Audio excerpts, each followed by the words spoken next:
우리네 삶을 돌아보면 다 굽이굽이마다 한 과정이 있었어요. 그래서 그 과정을 하나하나 지금 되돌아보면은 우리가 깨닫게 된 것이 있는데, 그것은 내가 지나는 그 굽이굽이마다 내 인생 가운데 찾아오는 많은 사연들 가운데에 그것을 내가 어떻게 바라보느냐에 따라서 내 삶의 질이 달라지고 내 삶의 결과가 달라져요. 유대 랍비인 크라우스라는 사람이 그의 책 와임이라는 책에서 이런 우화를 하나 소개했는데, 두 나무꾼이 100년이 넘은 나무를 자르고 있었어요. 근데 나무를 자르고 보니까 나무 안에 나이테가 있는데, 젊은 나무꾼이 나이테를 유심히 보더니 이 나무가 성장하면서 5년 동안 굉장히 급심한 가뭄을 겪은 나무다고 얘기를 했어요. 나이테가 5개가 붙어 있는 것을 보고, 그것을 듣고 현명한 나무꾼이 뭐라고 얘기하냐, 맞습니다. 그러나 그 5년이라는 가뭄의 시간은 이 나무에게 굉장히 중요한 시간이었습니다. 그 5년의 가뭄의 시간 동안에 뿌리를 깊게 내려서, 다시 말하면 가뭄이라는 시련 때문에 지금 이 나무가 이렇게 건강하고 튼튼하게 자랄 수 있었습니다 라는 얘기를 했습니다. 이제 베드로는 좀 실제적인 얘기를 하거든요. 시련이라는 거예요. 우리 삶에 시련이 찾아왔을 때에 우리는 이 시련을 어떻게 대처해야 되는가, 어떻게 믿음으로 바라보고 이겨야 되는가의 실제적인 문제가 이제 오늘의 본문입니다. 그렇다면 오늘 6절 말씀에 보면, 그러므로 너희가 이제 여러 가지 시험으로 말미암아 잠깐 근심하게 되지 않을 수 없으나 오히려 크게 기뻐하는도다. 시련을 어떻게 바라볼 것인가? 오늘은 이제 시련을 어떻게 바라볼 것인가에 대한 말씀입니다. 여러분, 우리 인생 가운데 일어나는 가뭄이라든지 우리 인생의 고난, 우리 인생의 시련, 우리 인생의 죽음조차도 이것은 우리가 컨트롤할 수가 없어요. 우리 힘으로 막을 수 있는 것이 아니에요. 그러나 우리가 막을 수 있는 것은 아니지만 이미 일어난 일에 대하여 이것을 내가 어떻게 바라보느냐는 우리의 선택에 달려 있는 거예요. 그래서 오늘 6절의 말씀에 보면 우리가 여러 가지 시험인데, 이 시험이라는 이 단어를 우리가 조금 이해하기 편한 정확한 용어로는 시련이에요. 제가 기억하라고 했죠. 예전에 한번 이걸 설명드리면서, 우리가 성경을 보면서 이 시험이라는 단어가 나올 때에는 우리가 유심히 봐야 되는데, 앞뒤 전후를 보면서 이 시험이라는 것이 누구로부터 왔느냐에 따라 달라지는 거예요. 하나님으로부터 시작된 시험은 대부분 우리의 믿음을 위하여 주시는 거예요. 시련을 통하여 우리 믿음이 강해지게 하고, 또 우리의 믿음을 테스트, 그 테스트라는 게 뭐예요? 우리의 약점이 무엇인지를 알고 그 우리의 믿음을 강하게 하기 위하여서 하나님이 우리에게 시련을 던질 때가 있어요. 또 하나는 사단으로부터 온 시험은 목적이 달라요. 사단으로부터 온 시험은 템테이션, 우리를 유혹하고 넘어뜨리고 망가뜨리는 데 있어요. 그래서 오늘 본문을 보면 이 본문의 시험은 그렇다면 누구로부터 온 거예요? 하나님으로부터 온 시련이에요. 하나님으로부터 온 시련이기 때문에 하나님께서 요나에게 뭘 던지셨다고 그랬죠? 폭풍을 던지셨잖아요. 우리가 요나 시리즈 할 때 폭풍을 던지셨듯이 하나님께서 우리 인생에 폭풍을 던지실 때가 있어요. 근데 하나님께서 우리 인생에 시련을 던지실 때에는 반드시 그 시련에 하나님의 뜻과 같이 오게 되어 있어요. 그래서 우리가 시련을 딱 만나버리면 무엇을 생각해야 되냐면, 이 시련 가운데 하나님께서 나에게 원하시는 목적이 무엇인가, 그것을 볼 수 있어야 돼요.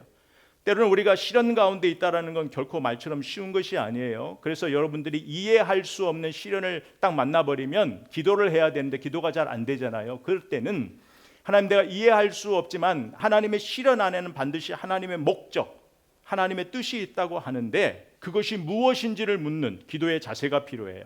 근데 우리가 대부분 시련이 와버리면 시련이라는 무게에 짓눌려서 기도하는 것조차도 힘들거든요. 근데 우리의 시선을 좀 열어야 돼. 오늘 말씀을 통해서. 그렇다면 여러분에게 시련이 왔을 때에 그 시련을 하나님이 여러분을 위하여 주신, 믿음을 강하게 할 그 목적을 갖고 주신 시련이라고 믿는 그 믿음이 있다면, 그렇다면 이제 우리에게는 이 시련을 어떻게 바라볼 것인가? 이 믿음으로 시련을 바라보는 사람은 달라요.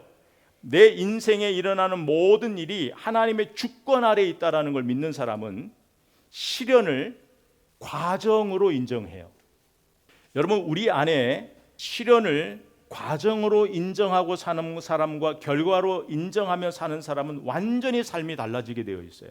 그래서 삶의 시련을 우리가 결과로 받아들여 버리면 우리 앞에 장래가 안 보여요. 우리 앞에 미래가 보이지를 않는 거예요. 우리가 지난 시간에 소망을 설명하면서 소망은 미래에 대한 확신이라고 그랬잖아요. 그런데 이 미래에 대한 확신이 보이지 않는 거예요. 여러분이 시련을 왔을 때에 제일 먼저 해야 되는 것은 뭐냐면 그 시련이 하나님의 주권 아래 있는데 잠깐이라는 거예요. 우리가 알 수 없는 시간이지만 하나님의 입장에서 볼 때는 잠깐의 시간 안에 이 시련을 가두어 두신 거예요. 그래서 여러분에게 오는 그 시련에 대하여 그 시련을 하나의 지나가는 과정으로 알 것인지 결과로 알 것인지를 무엇이 결정하냐면 여러분이 바라보는 소망이 그것을 결정해요. 그래서 여러분이 바라보는 소망이 무엇인지를 여러분이 바로 봐야 돼요. 베드로전서를 강해를 시작하면서 지난주부터 제 기도가 변한 게 하나 있어요. 뭐냐면 새로운 기도 제목이 늘어났다는 것이 아니라 내 기도의 무게중심이 옮겨간 거예요. 우리가 예전에 기도하면 대부분 과거를 정리하는 기도를 시작하잖아요. 그리고 현재에 대한 기도. 현재 하나님 내가 힘 주시고 능력 주시고 하나님의 사람답게 살아갈 수 있게 현재에 힘을 달라는 기도를 많이 하는데 베드로전서를 강해를 지난주부터 하고 제 기도가 달라졌어요. 어디에 무게중심이 더 많이 갔을까요? 소망이에요. 소망의 무게중심을 기도하고 나니까 물론 여러 가지 어려운 일들이 찾아오지만 내가 그것을 이길 수 있는 힘이 생기더라니까요. 옛날에는 기도를 통해서 하나님은 현재를 이기게 하시고 오늘을 이기게 하시고 라는 기도를 할 때보다도 소망이 나의 기도를 이끌어버리니까 기도에 파워풀이 생기는 거예요. 힘이 생기는 거예요. 현실이 두렵지가 않은 거예요. 그러니까 하나님으로부터 공급되는 힘을 경험하게 되는 거죠. 그러니까 여러분도 이제부터는 기도할 때에 소망이 이끄는 기도를 해야 돼요. 예수 믿는 사람들은. 그렇다면 여러분이 바라보는 소망이 무엇인가를 정리를 잘해야 돼요. 여러분 우리에게 일어나는 어떤 상황도 변하지 않는 게 있어요. 과거는 이미 지나갔어요. 현재는 어떤 일이 일어날지 몰라요. 그러나 여러분이 확신해야 되는 것은 미래예요. 저와 여러분의 미래는 변하지 않는 믿음을 가져야 돼요. 저와 여러분의 미래는 확신을 가져야 돼요. 우리의 힘으로 바꿀 수 있는 미래가 아니에요. 예수를 믿는 사람은 우리의 미래가 누구 안에서 보장되어 있어요? 예수 안에서. 예수께서 우리를 구원해 주시고 우리의 마지막을 이미 다 설정하셨어요. 저와 여러분의 그 마지막에 예수 그리스도와 함께 누릴 영광을 이미 다 계획하셨어요.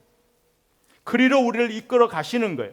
근데 그리로 이끌어 가시면서 우리에게 왜 시련을 주시냐면 하나님의 목적이 있어요. 예수를 믿는다면 우리의 미래는 보장되어 있어요. 우리가 정말 예수를 믿는다면 우리는 우리 인생의 결과를 알고 사는 사람들이에요. 저는 이제 축구를 좋아해서 저녁에는 EPL 하이라이트를 꼭 봐요. 경기가 있는 날은 아무리 피곤해도 봅니다. 전후반 45분씩을 보면 긴데 하이라이트 10분이면 보니까. 근데 이게 뭐가 있냐면 긴장감이 없어져요. 이미 하이라이트 스코어가 딱 나와 있어요. 누가 이기고 누가 진지를 아니까 긴장감이 없어요. 여유가 있어요. 그런 거예요. 저와 여러분이 소망을 품고 기도하면 여러분의 삶에 기도에 여유가 있어요. 여러분이 소망을 품고 여러분의 삶을 주도하기 시작하면은 여러분의 삶에 여유가 생겨요. 하나님이 주시는 여유가 있어요. 우리가 소망을 품고 할 때에 현실을 바라보는 여유가 생겨요. 오늘 6절 말씀이 그걸 얘기하잖아요. 그러므로 너희가 이제 여러 가지 시험으로 말미암아 잠깐 근심하게 되지 않을 수 없으나. 이 세상 살면서 잠시 동안 여러 가지 시험을 당하게 되지만 그러나 그것이 전부가 아니래요. 여러분이 잘 알고 있는 넬슨 만델라라는 대통령이 있잖아요. 그 대통령이 인권운동 했잖아요. 그 인권운동을 하다가 27년을 감옥살이를 해요. 근데 27년을 감옥살이 할 때 이제 끝난 줄 알았어요. 근데 만델라는 27년이라는 감옥 생활 중에서 그것이 자기 인생의 끝이 아니라 거기서 남아프리카의 희망을 보기를 시작한 거예요. 그 희망을 꺾지 않았어요.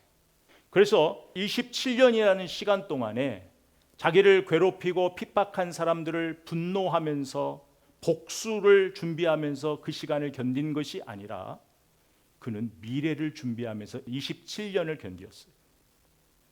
여러분, 우리가 27년이라는 그 시간을 인권 운동가도 단 하나의 희망, 자기 희망도 아니에요. 자기 나라에 대한 희망이에요. 근데 우리가 진짜 예수를 믿는다면 인권 운동가보다도 더 확실한 소망을 가지고 살아야 돼요. 아멘. 그 소망이 여러분에게 있느냐라는 거예요. 여러분, 그 소망을 보지 못하면 저와 여러분 아무리 예수를 믿는다고 해도 현재를 잃어버려요. 현재에 살 수 있는 힘이 없어요.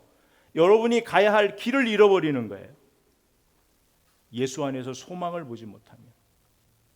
예수를 믿기 전에는 내가 어떻게 살아야 되는지 내 미래를 꿈꿀 수밖에 없어요. 여러분들, 예수 믿기 전에 여러분 인생에 대한 다른 대안이 여러분 말고 없어요. 그죠? 내가 사는 대로 보상이 온다라는. 그러니까 여러분의 미래는 여러분만이 할 수 있는 그 믿음을 가지고 여러분 인생을 사는 거예요. 예수 믿기 전에는. 근데 예수를 딱 믿고 보면 이제는 우리의 삶이 달라지는 거예요. 뭐 미래를 준비하지 말라는 것이 아니라 예수를 믿고 보면 우리가 어디를 보고 살아야 되냐면, 미래가 불확실하기 때문에 오늘을 열심히 사는 것이 아니라 미래가 너무 확실하니까, 저와 여러분의 미래의 결과가 너무 확실하니까 이제는 그 주님 앞에 부끄럽지 않으려고 오늘을 살아가는 거예요. 우리의 삶의 스타일이 완전히 바뀐 거예요. 예수를 믿으면 이제는 주님 앞에, 예수 믿으면 주님 앞에 가고, 예수 믿으면 주님과 함께 그 영광스러운 누릴 그 모든 것들을 누리는 내가 주 앞에서 부끄럽지 않게 오늘을 살아가는 거예요. 삶을 사는 가치가 달라요. 똑같은 하루지만 가치가 다르다고요. 그렇다면 이제 그럼에도 불구하고 저와 여러분의 신앙이 그냥 장애물만 만나면 그냥 넘어져요. 결단을 하고 열심히 살다가도 넘어지는 거예요. 월화수는 열심히 사는데 목금토는 무너지고, 이런 패턴을 계속 산다면 오늘 말씀을 귀 기울여 들으셔야 돼요. 여러분의 신앙이 결단한 대로 마음대로 되지 않았어요? 내 마음대로 여러분 신앙이 되지 않아요? 그러면 무엇을 점검해야 돼요? 여러분이 지금 무엇을 바라보고 살고 있느냐? 여러분이 바라보는 여러분의 인생의 소망이 무엇이냐? 여기에 답할 수 있어야 돼요. 근데 이건 하루아침에 길러지는 힘이 아니에요. 아침에 눈을 떠서 여러분의 소망을 봐야 돼요. 잘 안 되죠. 제일 먼저 전화기가 먼저 들어오지. 제일 먼저 여러분이 아침에 일어나서 여러분 인생의 소망을 보고, 여러분의 삶을 살면서 소망을 보고, 잠들 때 소망을 보고, 이게 쌓이는 거예요. 이게 쌓여서 어떤 힘을 만들어내냐면 장애물을 넘을 수 있는 힘을 키우는 거예요. 장애물을 넘는 힘이 하루아침에 키워지는 것이 아니라 내 인생의 미래의 소망을 계속 보는 훈련을 할 때에 그때 그게 내 힘이 키워지는 거예요. 인내의 힘이 키워져요. 그래서 소망은 항상 무엇과 연결이 되어 있어요? 인내하고 연결이 되어 있어요. 말씀을 보면 로마서 5장 3절에 보면, 다만 이뿐아니라 우리가 환난 중에도 즐거워하나니 이는 환난은 인내를, 인내는 연단을, 연단은 소망을 이룬 줄 알미로라. 야고보서 1장 3절에 보면 이는 너희의 믿음의 시련이 인내를 만들어내는 줄 너희가 알미라. 인내를 온전히 이루라. 성경은 끊임없이 소망과 인내를 연결 지어놔요. 내가 인내가 좀 부족한 것 같다고 생각이 된다면 신앙은 결단을 잘하지만 내가 이렇게 자꾸 무너지는, 넘어지는 그런 인생을 산다면 반드시 여러분이 가지고 있는 소망을 점검해야 돼요. 여러분, 시련은 잠깐이에요. 그냥 과정이에요. 시련은 잠깐이기 때문에, 과정이기 때문에 하나님이 목적을 갖고 여러분에게 던지는 시련은 버티고 견디는 거예요. 대부분 하나님이 주시는 시련은 버티고 견디어야 돼요. 왜? 하나님의 목적이 이루기까지. 그게 우리한테는 힘든 거죠. 예수님께서 제자들을 제자로 부르시고 훈련하셨죠. 근데 예수님이 잡히시는 날 다 제자들 떠나버렸어요. 제자들이 말씀을 듣지 못해서 떠난 게 아니에요. 말씀 안에서 무엇을 못 봤어요? 소망을 못 봤어요. 말씀 안에서 주의 약속을 못 받고 주의 소망을 보지 못한 거예요. 그래서 다 떠난 거예요. 그런데 그 제자들이 주를 위하여 목숨까지 다 버리는 사람들이 됐다는 이유는 단 하나예요. 같은 말씀에 소망을 본 거예요. 같은 말씀에서 주의 약속을 본 거예요. 여러분, 우리가 우리의 시련을 이겨낼 이유는 그 이유를 우리에게서 찾으면 안 돼요. 제가 누차 말씀드리지만 여러분의 컨디션에 우리의 신앙을 맡기는 것이 아니라 말씀 안에 맡겨야 되는 거죠. 그 말씀 안에서 찾아야 돼요. 말씀 안에서 나를 확신해야 돼요. 말씀 안에서 저와 여러분의 미래를 보아야 되고 확신해야 되는 거죠. 그렇다면 이제 오늘 말씀에서 시련은 말씀 안에서 봐야 돼요. 예수 안에서 봐야 돼요. 그게 7절과 8절 말씀이에요. 너희 믿음의 확실함을 불로 연단하여도 없어질 금보다 더 귀하여 예수 그리스도께서 나타나실 때에 칭찬과 영광과 존귀를 얻게 할 것이니라. 예수를 너희가 보지 못하였으나 사랑하는도다. 이제도 보지 못하나 믿고 말할 수 없는 영광스러운 즐거움으로 기뻐하니. 자, 성경을 보면 시련은 우리가 인내를 요구하고 있어요. 소망 가운데 시련을 보는 사람은 나에게 찾아오는 시련을 결과로 안 봐요. 지나가는 과정으로 봐요. 너희 안에 착한 일을 시작하신 이가 반드시 이루실. 그러니까 내 안에 이 시련이 내가 힘든 고통이 아니라 하나님이 뭔가 시작하신 일로 보기 시작하는 거예요. 근데 예수를 믿지만 아직도 우리가 세상의 마음이 갈 때가 참 많이 있잖아요. 자, 그러면 하나님께서 왜 우리 인생 가운데 시련을 던지실까? 시련을 던지신 아까 목적이 있다고 그랬죠. 하나님의 뜻이 있다고 그랬죠. 하나님의 목적이 뭐냐면 예수를 믿어도 아직까지도 세상의 마음 주고 사는 우리로부터 세상의 마음 준 그 우리의 마음을 분리시키기 위하여 시련을 주는 거예요. 여러분이 감당할 수 없는 시련이 여러분에게 왔을 때에는 여러분의 믿음이 엄청 성장하는 것 같죠. 하나님밖에 안 보이죠. 하나님 아니면, 하나님 도움 주시지 않으면, 하나님 은혜 주시지 않으면 살 수 없다고 고백하잖아요. 그러니까 하나님이 여러분에게 저에게 주는 시련은 단 하나예요. 예수 믿지만 아직도 이 세상에 마음 주고 있는 우리를 거기서부터 분리시키기 위하여 우리에게 시련을 던지시는 거예요. 여러분, 순수한 금이 어떻게 얻어져요? 처음부터 순수한 금을 발견 안 해요. 그 순수한 금이 만들어지기 위해서는 거기에 불순물이 있죠. 여러 가지 돌도 붙어 있죠. 그 불순물을 분리하는 과정이 필요하다고요. 그러니까 믿음의 시련이 우리 인생을 한 번씩 지나갈 때마다 우리 안에 무엇이 생겨요? 시련이 하나씩 지나갈 때마다 세상으로 마음 줬던 우리 마음이 주님께 마음을 돌리는 은혜가 있고, 세상으로부터 마음 주었던 우리가 이제는 하나님만을 위하여 살 수 있는 힘이 키워지는 거예요. 인내가 키워지는 거예요. 무엇을? 시련이 여러분 인생을 지나갈 때마다. 베드로는 우리의 믿음을 금과 비교할 수 없대요. 여러분, 금은 얼마나 좋아요. 금은 이 세상에 얼마나 가치 있어요. 그렇죠? 그러나 이 세상의 금은 이 세상에서만 가치 있는 거예요. 영원하지 않아요. 근데 베드로가 그렇게 이야기하는 거예요. 우리의 믿음은 없어지는 금과 같은 것이 아니다는 거죠. 그런데 여전히 우리는 뭐요? 예수보다 세상의 금을 더 가치 있게 여기잖아요. 예수를 믿지만 예수보다도 세상의 금에 더 가치를 느끼고 살거든요. 세상의 금에 더 가치를 두는 우리 마음을 시련을 주셔서, 내가 감당할 수 없는 시련을 주셔서 거기서부터 나를 분리시키는 거예요. 내 신앙의, 내 믿음의 순수성을 위하여, 내 신앙의 불순물을 제거하기 위하여 시련을 던지시는 거예요. 내 믿음의 순수성을 위해서. 그래서는 이제는 마지막 주님이 우리에게 듣고 싶은 고백이 뭐냐? 시련을 던지셨으면 주님이 듣고 싶은 고백이 있잖아요. 뜻이 있으니까, 목적이 있으니까. 그게 뭐냐면 주 예수보다 더 귀한 분 없네. 내 인생에 주 예수보다 귀한 분 없네. 이 고백을 듣고 싶으신 거예요. 그것을 위해서 우리에게 시련을 던지시는 거죠. 그러니까 본문은 지금 예수 믿는 것 때문에 핍박 가운데 흩어진 나그네들에게 힘내라고 주는 응원가예요. 힘내라. 조금만 버티고 견뎌라. 지금 상황을 바라보지 말고 이거 과정이다, 잠깐이다, 지나간다. 이걸 바라보지 말고 주 예수 그리스도께서 예비하신 그곳, 주 예수와 함께 누릴 영광을 보라는 응원가예요. 그러니까 여러분 시련을 왔을 때 그 시련을 보는 것이 아니라 뭘 봐야 돼요? 그 시련 뒤에 있는 영광을 보는 거예요. 내 미래의 장래를 보는 거예요. 그래야 이길 수 있는 거예요. 그래서 시련은 결과가 아니단 말이에요. 시련은 과정이기 때문에 이것은 주님과 함께 이겨내야 되는 시간이에요.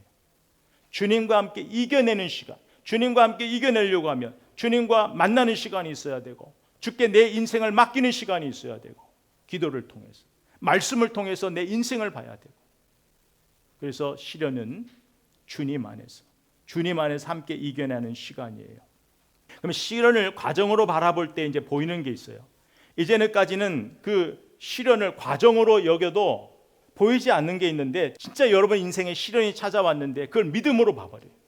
진짜 믿음으로 보면 여러분이 이때까지 보지 못했던 하나를 경험하게 돼요. 그게 바로 뭐냐면 기쁨이에요. 6절과 8절에 기쁨이라는 단어가 2번 나와요. 성도에게 기쁨은 과정을 통해 주세요. 시련의 과정을 통해서 오늘 주시는 거예요. 그러면 시련 가운데 있을 때 그럼 어떻게 기뻐할 수 있는가? 기뻐할 수 있는 것은 단 하나예요. 그 시련을 지나고, 그 시련이 지나면 나에게 찾아오는 결과를 볼 수 있는 사람이 기뻐할 수 있어요. 여러분, 이 말씀을 당시에는 예수 믿는 것 때문에 지금 어려움을 겪고 살잖아요. 이 땅에 마음 주지 못하고 외롭고 힘든 시간을 살아가는데, 이 말씀이, 이 베드로의 서신이 지금 힘들어하고 시련 가운데 있는 자들에게는 새로운 시각을 열어준 거예요. 여러분 꼭 기억해야 되는 것은, 여러분 우리는 인풋이 있어야 아웃풋이 있어요. 여러분의 삶을 잘 점검해 보면 여러분이 매 순간에 뭘 인풋하고 있는지를 봐야 돼요. 베드로는 지금 이 하나를 딱 넣어준 거예요. 너희가 시련 가운데 있다. 근데 이 시련은 결과가 아니다. 끝이 아니다. 과정이다. 지나간다. 너에게는 미래가 약속되어져 있다라는 이 말씀을, 이 소망의 말씀, 약속의 말씀을 딱 인풋시켜 버리니까 이들에게 아웃풋이 뭘로 나가요? 담대함으로 나가는 거예요.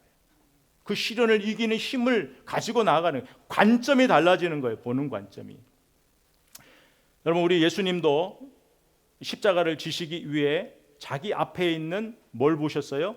즐거움을 보시고 십자가를 참으셨어요. 그럼 예수님께서 본 즐거움이 뭘까요? 그 즐거움 안에 저와 여러분이 있는 거예요. 저와 여러분의 구원이 있는 거예요. 예수 그리스도께서는 십자가를 지실 때에 저와 여러분의 구원을 보신 거예요. 저와 여러분의 미래를 보신 거예요. 그래서 그 십자가를 참을 수 있었던 것처럼 우리도 마찬가지. 우리도 그 시련 너머의 것을 보지 못하면, 여러분이 시련이 딱 왔을 때에 그 시련 너머를 보지 못하면 제자들처럼 다 도망갈 수밖에 없어요. 여러분, 우리가 삶을 돌아보면 우리는 종종 기쁨을 잃고 살 때가 참 많이 있어요. 그죠? 어느 때는 기쁜데 어느 때는 그냥 기쁨이 밀물 썰물처럼 그냥 왔다 나갔다. 근데 그때를 잘 돌아보면, 여러분의 삶에 기쁨이 사라질 때를 잘 보면, 여러분 안에 예수를 안 믿어서가 아니에요. 예수를 믿지만 나의 시선이 영원한 소망을 바라보지 않고 이 땅을 향했을 때는 여전히 우리 기쁨이 사라져요. 구원의 감격이 사라져요. 구원받지 못했다라는 이야기가 아니에요. 예수를 믿어도 예수 안에서 주시는 자유함이 없어요. 예수 안에서 주는 평안이 없어요. 안식이 없어요. 여러분이 예수를 믿어도 여러분의 시선이 계속 이 땅만을 향해 있으면 하나님이 주시고자 하시는 자유함과 평안을 절대 누릴 수 없어요.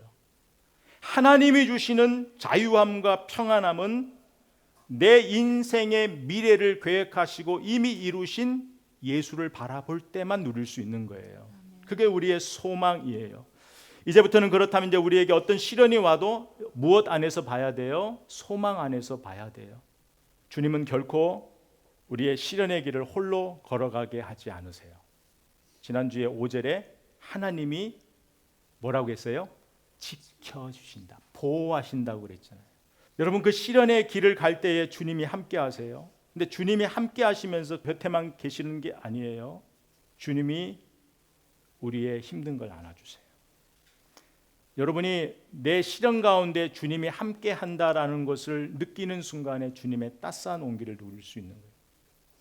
여러분이 내가 세상 끝날까지 너와 함께 하리라 라는 이 말씀이 모든 사람들에게 선포됐지요. 그러나 그 말씀을 약속으로 받는 사람, 소망으로 받는 사람만 주의 이 말씀 안에서 안정감을 누리는 거예요.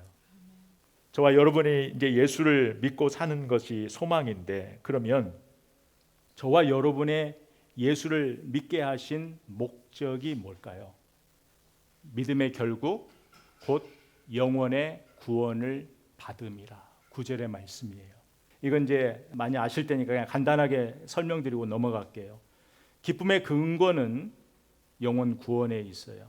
여러분이 찾아오는 그 시련의 끝에서 저와 여러분의 약속의 구원을 바라보는 거예요. 그게 소망이에요. 저와 여러분의 마지막이 내 인생의 마지막을 볼 수 있는 사람, 저와 여러분의 인생의 마지막. 여러분, 우리가 한번 생각해 보시자고요. 여러분이 받은 그 구원을 어떻게 확신하고 살 것인지. 예수 그리스도께서 여러분을 구원하신 것은 여러분의 과거와 현재와 미래를 다 해결하신 거예요. 과거에 뭘 해결하셨어요? 나의 죄. 나의 죄를 용서하시고 누구든지 그리스도 안에서 새로운 피조물이야. 우리를 새롭게 하셨어요. 여러분이 구원의 확신을 가지고 산다라는 것은 여러분의 과거를 예수 안에서 의심하지 않고 깨끗하게 정리가 되었다라는 걸 이야기하는 거예요. 우리가 구원받았다라는 것은 예수께서 지금도 나와 함께 하시는 거예요.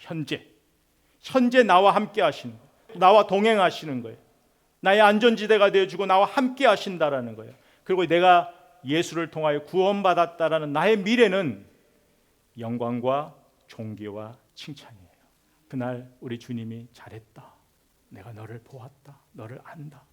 여러분, 수많은 사람들이 이 땅을 살다 가요. 살다 갔어요. 또 살다 갈 거예요. 수많은 사람들이. 그런데 이 땅에 살면서 빈부의 차도 있을 거예요. 어떤 사람은 좀 편하게 살다가, 어떤 사람은 세상이 말하는 고생만 냅다 하다가, 어떤 사람은 좀 누리고 살다가, 어떤 사람은 매일같이 부족함을 누리다 살다 갈 거예요. 그렇죠? 삶의 모습은 다 달라요. 그러나 우리 인생의 변함없는 마지막은 단 하나밖에 없어요. 부자든 가난하든 있든 없든 어떤 삶을 살았던 우리 인생의 마지막은 하나밖에 없어요. 구원과 심판이에요. 이 구원과 심판은 근데 두 개가 아니라 하나예요. 하나. 두 개 다 가질 수 없어요. 여러분 인생의 마지막이 구원을 확신하고 살고 있는지. 이 땅에 좀 못 누려도 돼요. 이 땅에 가슴 졸이며 살려도 돼요. 그게 우리 이 땅의 전부가 아니에요. 우리에게 모든 사람의 마지막은 하나예요. 구원이냐 심판이냐. 오늘 성경이 그걸 이야기하는 거예요. 오늘 말씀을 이제 매듭 지을게요. 저와 여러분의 믿음 생활을 돌아보면서 나는 이제까지 내가 내 인생의 미래를 보고 살고 있는지, 소망은 다른 게 아니에요. 여러분의 인생의 마지막을 보고 살고 있는지, 여러분 인생의 그 마지막이 진짜 여러분을 오늘을 살리고 오늘의 힘이 되는 소망으로 믿고 살고 있는지. 이 확신을 가지고 사람과 그렇지 않은 사람은 반드시 삶에서 차이가 나요. 여러분의 무게중심을 어디에 두고 살 것인지, 세상에 두고 살 것인지 아니면 주님께 두고 살 것인지. 시련의 목적은 세상의 마음과 있는 내 마음을 분리시켜서 나의 믿음을 순수하게 하시려는 주의 목적이 있어요. 세상은 결과를 중요하게 여겨요. 그러나 우리 예수님은 과정을 중요하게 여겨요. 남들이 알아주지 않는 그 시간에 홀로 마음 졸이면서 눈물 흘려가면서 그 시련의 시간을 지나는 우리 한 사람 한 사람을 주님이 주목하세요. 다른 사람 몰라주어도 돼요. 주님이 주목하시면 돼요. 주님이 인정해 주시면 됩니다. 오늘 우리가 이 말씀을 의지하여서 한 주간 살 때에 결코 홀로 사는 인생이 아니다. 나 혼자 걷는 길이 아니다. 주님이 지금 나와 함께 하시고 나를 영광스러운 승리의 그날로 나를 인도하시는 삶이 오늘이다. 이 확신을 가지고 한 주간 말씀을 의지하여 소망의 무게를 두고 기도하는 복된 한 주간 되기를 주의 이름으로 선포합니다.